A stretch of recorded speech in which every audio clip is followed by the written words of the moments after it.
Well, hello and welcome to the River Shaman Ramblings, episode 3. Now, I have been kind of working to put out these episodes rather quickly. I don't really intend for this podcast to be on a regular schedule right now, right away. This particular podcast does go with my blog, The River Shaman, over at therivershaman.com. So I've been recording things according to posts that I already have out. I believe that this is the last post that I'm going to need to record anything for that I feel would be really beneficial for the podcast.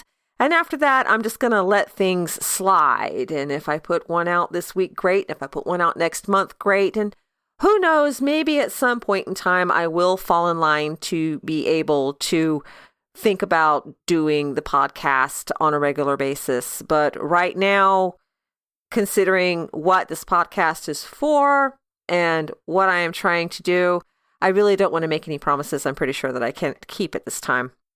We will see what the future holds.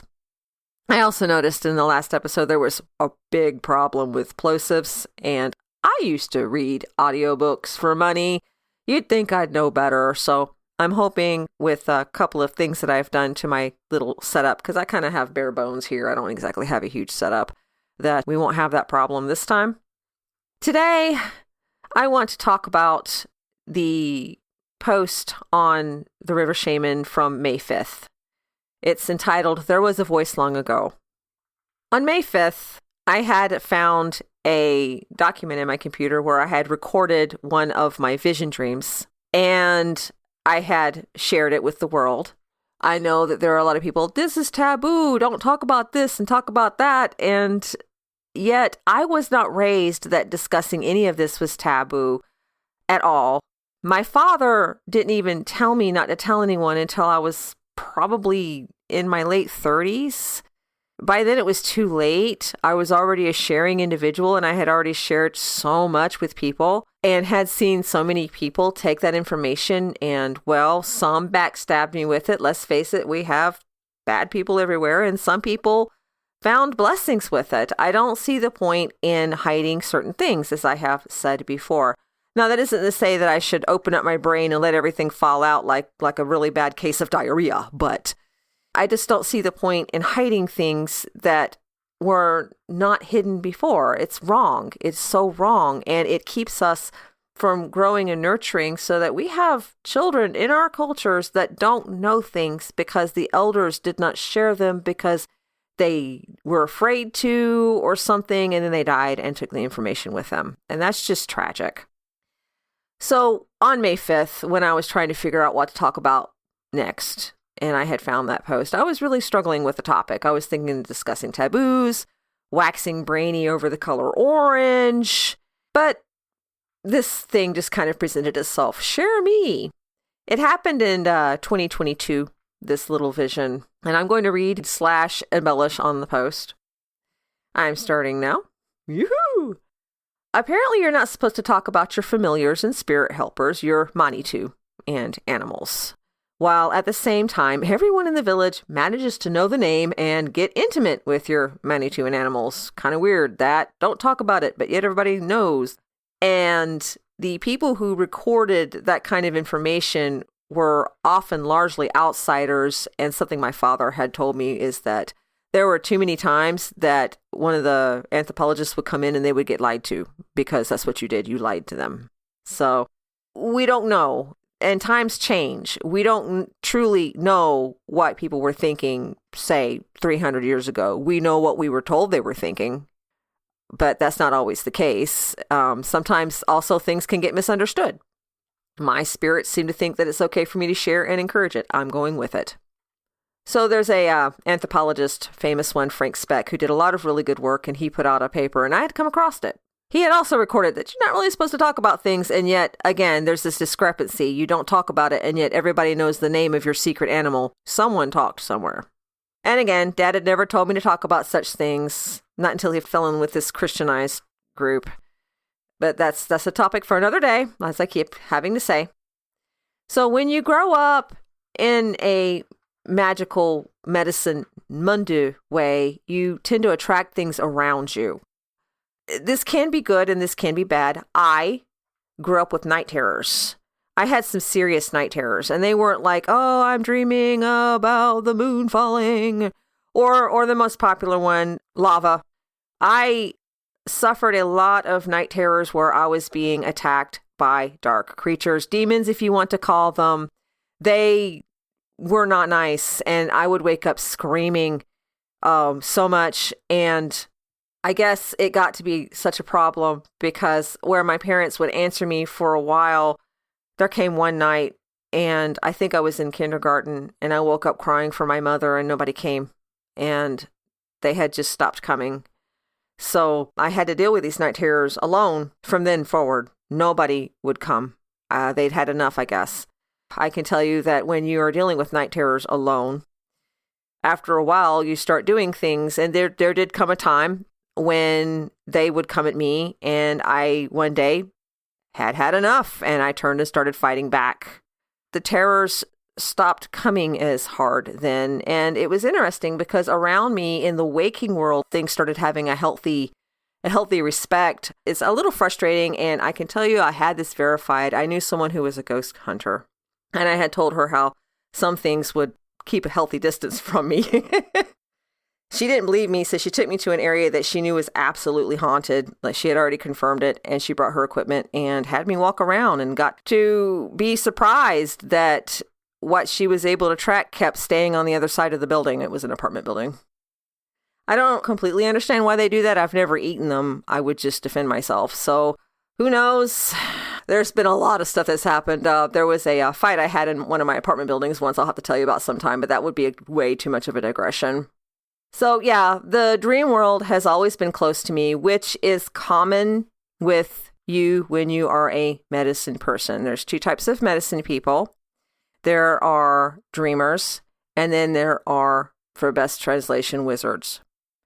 And I could go into a little bit of history that I recently learned about the difference between dreamers and wizards and what happened to wizards. But instead, let me tell you how cool it is to me that we have this dichotomy. We have wizards and dreamers. And the wizards would actually be talked about for generations of these giant wizard battles they'd have with each other. And what is in our mainstream media? How do we see magic people? Wizards and dreamers, and the wizards get into fights. I personally think that when it comes to our modern pop culture, those old days are still alive in our minds and in our dreams, and they are there, and they are so Native American. Woo, woo! To get back to the topic, touching into the dream world like that and having the dream world so close to you is just not unusual. Another thing, though, when you're growing up, I don't know, magical. I don't like using the word magical. I don't like it. I know it's a good translation, and there's reasons why we say the word medicine now instead of the older words. It has a lot to do with history and what happened between the wizards and the dreamers and how things turned into Indian doctors. And I know this, but yet I still don't like saying magical. So understand I'm saying this word under duress. It's for lack of a better word. But another thing about growing up magical is something that you hear a lot of people talk about, having spirit guides and things they talk to. I always have had that, and I can say that I have had more than one over the years. My current one is a male person who I don't know what he looks like because I can only hear him, and so I name him Voice. His name is The Voice. Back to the post. Another thing is the presence of elders that have no body. They just have always been there, sometimes switching hands. For me, in the past 20 years or so, there's been one who has stood out from the rest. I guess he could be classified as a spirit guide. Yes, Voice. But he doesn't guide me when I'm walking through houses or tell me messages from the other side. No. He's cool. This isn't a movie. I'm sorry, it's not, where some lost spirit is going to come to me with a murder to be solved, only for my magical feather-bedecked spirit guide to swoop in on his magical spirit horse, shaking his magical spirit gourd with this wisdom. Voice is kind of more like a friend. He just kind of stops by to visit once in a while. He's my cool uncle. I have a cool uncle, and he is completely disembodied. Talk about spirits. I'm very fond of Voice. I enjoy it when he stops by.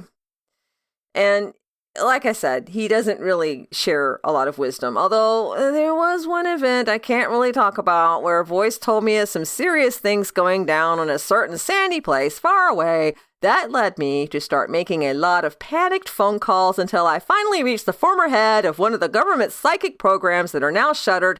Whereupon, when the man learned who my father was, he had to stop his excitement over the phone and then took down in detail what voice had told me.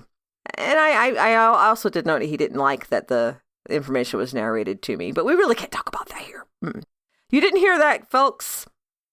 But what I can talk to you about is this one time when I'm sleeping and minding my own business, when voice came to me, because he does that. That's what he does. Do you think these spirits get like paid by the hour? Oh my God, am I running up this huge tab? And when I die, am I going to get presented with this huge $1 billion ghost money bill? I'm going to have to like go haunt drug dealers to earn the money back to pay my voice. No, sing. But voice knows that I am very fond of learning things I've done in past lives. I love hearing about my past lives. I have some pretty boring past lives, but I have some pretty exciting past lives, and I'm willing to bet that you do too. And, I guess he was feeling friendly. At the time, I'd not made the mental connections on what was what and who was who with voice. I just kind of accepted that he came. I was the person in the corner watching the world going, this is happening. And then just, this other thing is happening. And this is happening. So I only knew this Manitou, this spirit, had come to me as a man and said, would you like to see your past life? And I said, yes, of course I would. I mean, come on, I get to go see my past life. I've had that happen. I saw one tragic past life, but I'm up for another go. So he picked me up somehow, and it was like, I can't explain it, like the winds of time or something. He carried me through time until I was in a village of people whose faces I pretty much remembered because they were familiar. God, these faces, they were so familiar that I took them for granted as friends. So I didn't stop and study them because like you do when you're around a large group of people, you just know who they are and you're not going to sit there and dwell on it. Basically, I had slipped right back into that old shell that was me. I couldn't tell you my name or anything. It was just my familiar shell. Now, we were a fair-skinned people and we lived near the sea. I have always lived near the sea or off a river or briny water, which is why I will tell you I'm a mermaid, but that's another discussion. And we lived right off the shore. Well, off a ways. We were running for our lives from this other group that we were at war with. I don't remember what the war was about. It was probably territory, who knows. And the other group was of a sort that it wasn't the type of warfare that a lot of the more peaceful tribes engage in. And by that, for those of you who don't know, war is not always the kind of stuff that the American culture is accustomed with. When I was going to college and I went for my degree in anthropology, one thing we studied was there are these two tribes down in Africa. Their idea of war is to sharpen up long spears and stand across from each other across their basically essentially property line and shout insults at each other. That's their warfare. Sometimes somebody gets excited and throws a spear. Sometimes somebody gets hurt and killed. But the kind of war you see on TV with people rushing in, raw, kill everything, savage blood flying, I am Highlander. You see these two, if you can find a video of them shouting insults at each other like Monty Python. I saw your mother was a hamster. Only they're probably saying your mother didn't have boobs or something. I don't know. I'm not really good with African insults in these little tribes. I'm not from those tribes. So yes, war is different from culture to culture. But in this past life experience, war was a deadly thing. It was savage and we were fleeing for our lives. These people were hunting us down. Even though we had left the area, they were not letting up. There was this young man in my group. He maybe was in his late teens, maybe 22 at the oldest. And he was of really, really great medicine.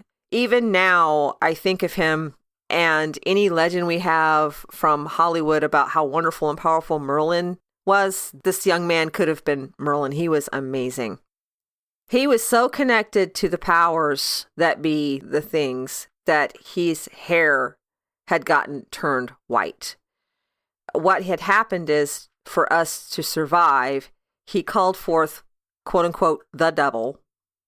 I don't know. That's just the way their language translated forward to me was the devil. And he had the devil pick us up and fly us to an island in the sea. And I still remember how he did it and the great sacrifice that it took out of him. It was enormous. It turned his hair white. I mean, come on, it was enormous. We were carried in whirlwinds through the air very gently and put down kind of softly-ish to our new home.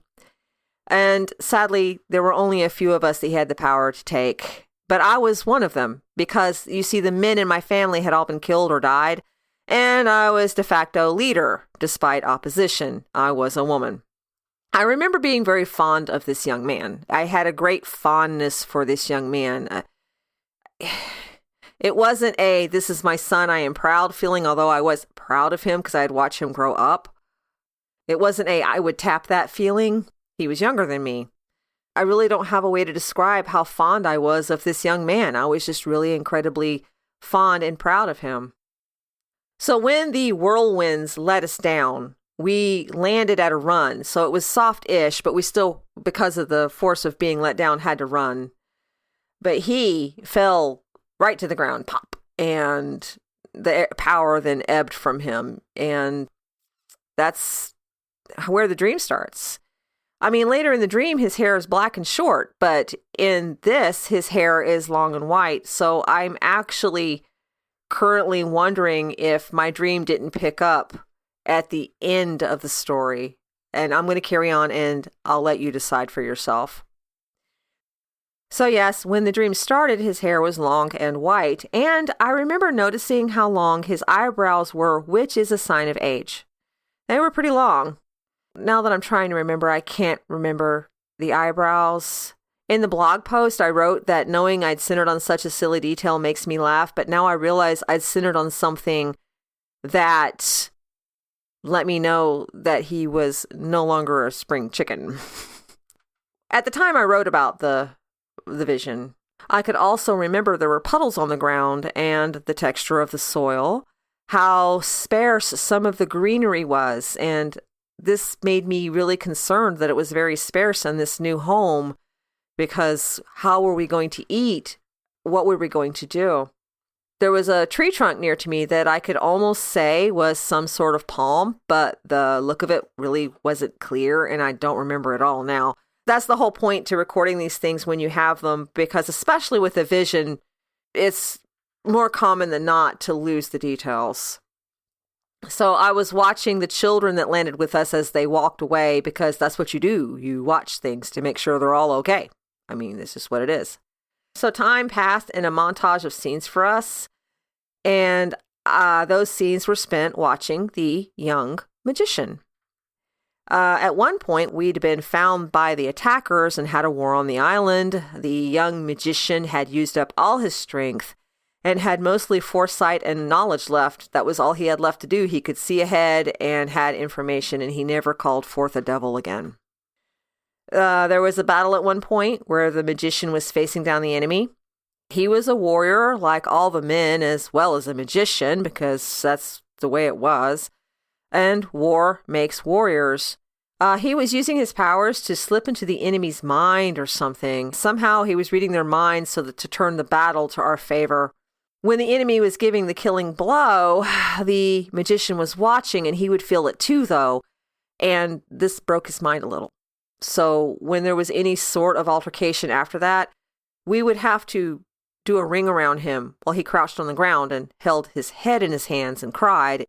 He was that broken from what was going on with us. And the youngsters, they were annoyed at this. This really bothered them that he couldn't cope anymore. The young do tend to be a little less tolerant and understanding of things, especially when you haven't had any experiences to season you up to make you more self-aware in the world. That's why it used to be said that when we had a young'un who was self-aware, that they were either an old soul or something, because it does take experience oftentimes to season you up and make you more empathic. You can be empathic as a youngin' naturally and not be seasoned, and your ego will oftentimes get in the way as well. There's just growth that has to go along with it. But I knew what had happened with him, so although the youngsters were annoyed, I knew what had happened, and I was worried, but all I could do was watch. There was this shaman, and that's not the word we used. I don't know if she was our tribe's. I don't know if she was from somewhere nearby. But one day she came, and she took our young magician away with her to train him. And I remember her. She was portly. She had light brown skin. She was brown. She didn't quite look like us. She wore small, light brown gourds around her neck, and she had gray hair that was up and wrapped in something to keep it away from her face. She was also the only person who wore her hair that way.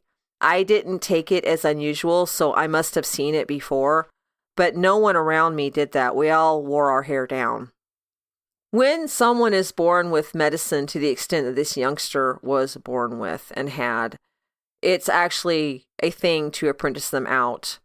Something else I had studied in college was that when you are of a natural medicine bent and you have natural gifts like that, it's actually bad for you not to practice them. Yes, being told that you're evil, or when I went to church, it was suppressed it, it's the devil trying to tempt you. This is bad for you. Studies have shown, well, rather, my college book told me that studies have shown that practicing the shamanistic, medicinal, magical ways that you have a natural bent for can actually balance your hormones. Humans are predisposed to be magical. This is a fact of our very nature. The fact that even when things are repressed, when you look at repressed things, people find ways to express their magic and their creativity and their imagination. Imagination is a very extremely important part of being able to wield your power. You need that muscle strong so that you have the ability to see inside. That is the engine that gives you the ability to do things like remote viewing, which is the ability to see things over long distances, have future visions, dreams, even audio clairvoyance, any of that, because it's all internal. And that's where your imagination runs things. Now, it's really cool about our imaginations. It's very, very powerful. I could go into that and why that makes humans a unique species in the entire cosmos and extremely valuable and, well, a little dangerous. But that's important. That's an idea my father had handed to me, and I've been pondering it ever since. I was like, Dad, you're right. He got it out of a book, and I'm like, whoever wrote that book, they're right. But to get back to the story, so yeah, he went off to be apprenticed, and I don't remember when he came back or any of that. I was not handed that. He was young and dark-haired when he went away, and he was gray-haired when we landed. There were some dogs that we'd adopted the day we'd come. Like, we arrived and there were some dogs. They were fluffy. And the woman who came and took our magician is who gave them to us. Maybe it was a trade. Let's speculate for a minute. Maybe, I'm going to take your youngster and I'm going to give you these things because he is your protection and you need protection, so let me hand you these dogs. Who knows? I wish I could remember. So we were given 4 puppies that were just barely old enough for adoption. So they weren't like these tiny round fluff balls like the cute little puppies. And they weren't quite at the awkward stage either. They had facial features kind of like a German Shepherd and a Husky mix, or maybe a Belgian Shepherd, but a Belgian's nose is way too pointy. And they had pointed ears that were naturally pointed. And they had these tufts on the side of their heads that would stick out. They were just so cute. They had very expressive faces. The facial expressions I got to see. And they were like completely thrilled to be with us. It was like, you are our humans now. Woo, we are just so happy. It is like the best fate any dog could ever have. We are just so happy.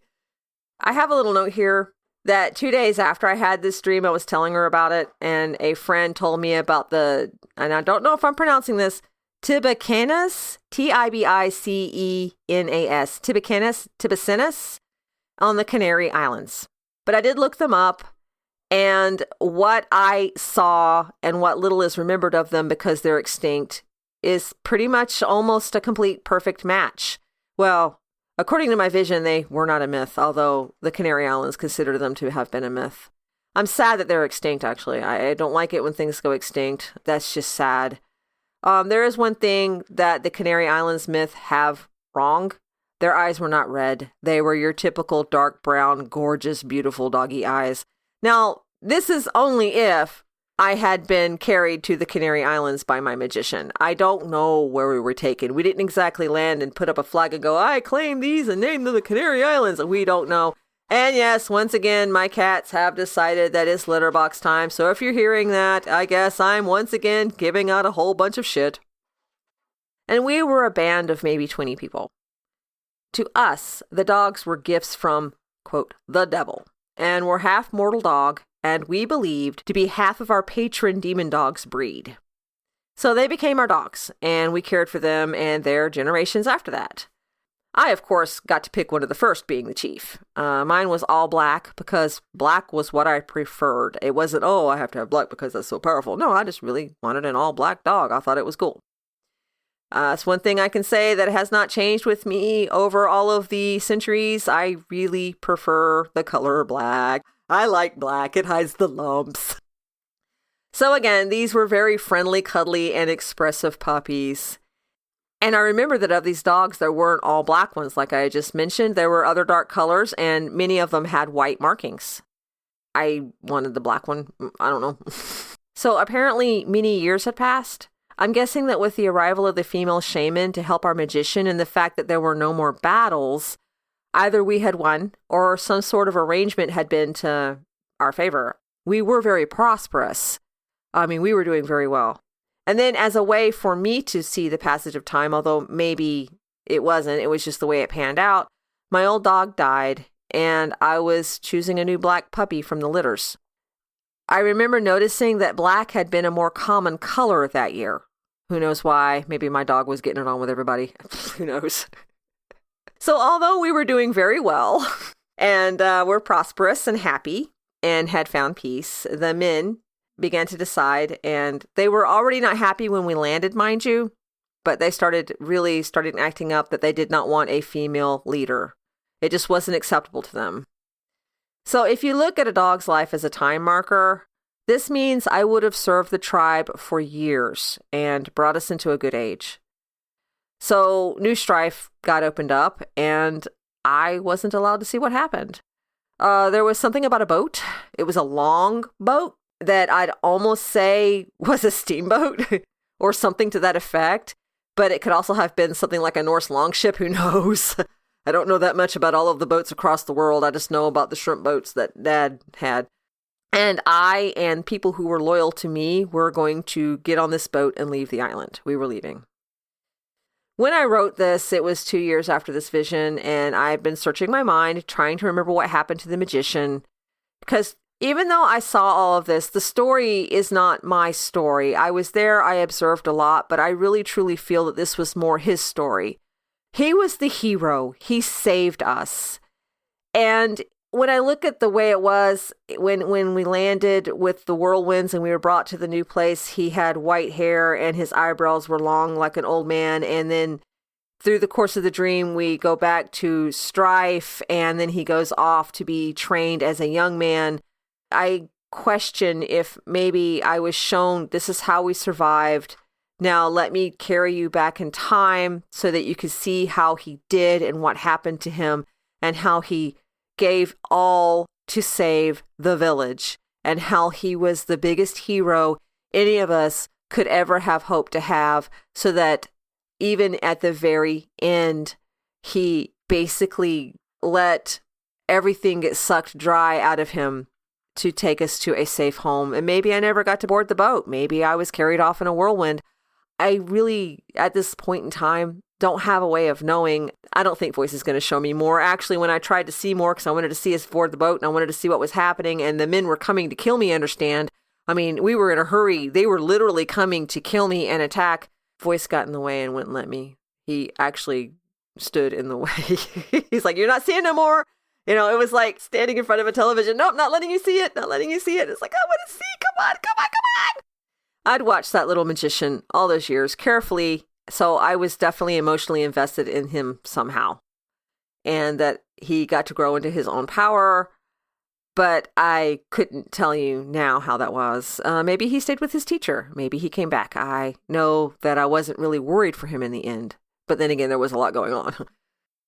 By the end, speaking of it, I was forced out of participating in my past into a part in my head where I was watching it on television from the outside. Like I said, Voice was not going to let me finish. I don't know why, but suddenly there was an old man with me, probably that was Voice, and he didn't want me to see the end of my story. I threatened his life even. I did. I'm going to kill you, don't let me see this. So he made the credits roll.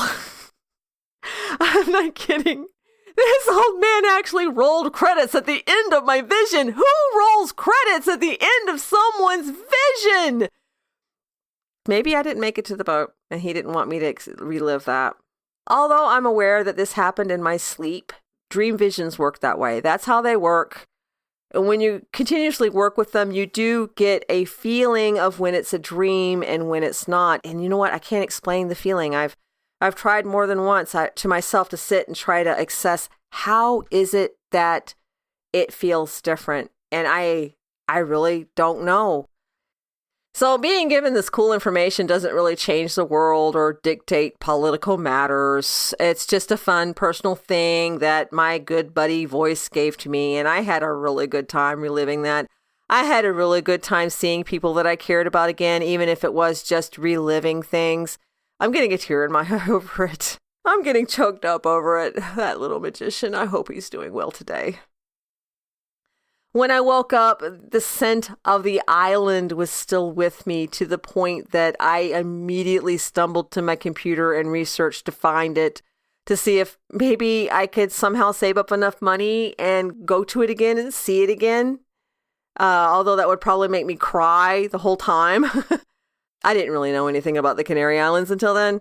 So that when I found it, the dogs and even legends that matched what I had witnessed, I felt good. I felt vindicated, and it was just simply cool. I was actually surprised to learn that the people were indeed fair-skinned. At some point, archaeological evidence is going to come out backing me up, which is sometimes the case. And I'm going to nod my head and I'm going to say, yep. Nice weather, nice weather. And then someone is going to tell me how people only choose famous things for their past life memories. And that's why past lives aren't real. I'm sure we've all heard that one. The biggest takeaway I have from that cool visit, though, that really cool visit down memory lane, was the honor I had of watching that young magician grow to be a man, get past personal pain, and become the greatest magician ever. And our tribe owed him our lives, and he wasn't out to make history. He wasn't trying to, I want to change the world because I feel that you all should think like me or whatever. He was just simply doing what was right and doing it like a hero, like a real hero. I may have to write a book about this boy, I swear to God. So that is the story that Voice allowed me to relive, and I'm blessed by it, even though it doesn't really, to give you an example of how important it is to the grand scheme of the world. It didn't exactly decide who was president, did it? But it was still amazing. It was amazing. But looking at the evidence, where does the story end and where does it begin? I'll let you decide that.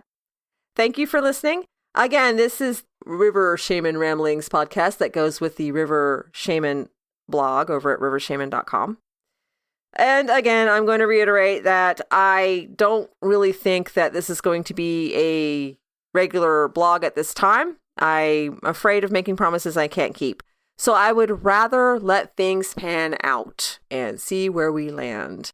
And I hope to hear from you guys at some point. I'm hanging up now and Clicking end. Let's hope I controlled the plosives.